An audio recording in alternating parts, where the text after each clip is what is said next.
আসসালামু আলাইকুম। কি অবস্থা সবার? কেমন আছেন? আলহামদুলিল্লাহ আমরা ভালো আছি।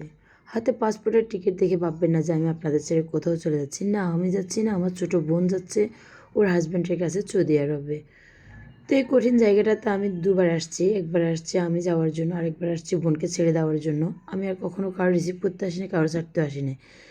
মানে কারো ছাড়তে এসে যে এতটা কষ্ট পায় সেটা আমি ফার্স্ট টাইম ফিল করলাম।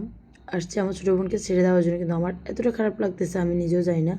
যেহেতু আমাদের সব বোনের একদম ছোট, আমাদের ফ্যামিলিতে সবারই ছোট।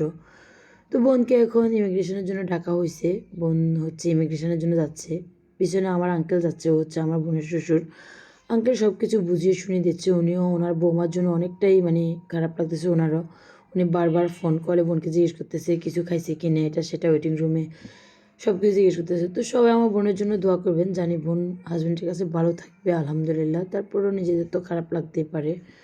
আমার বোনের জন্য সবাই দোয়া করো। আমার বোনের যেন যাত্রাপথটা শুভ হয় আর কি। আল্লাহ হাফেজ।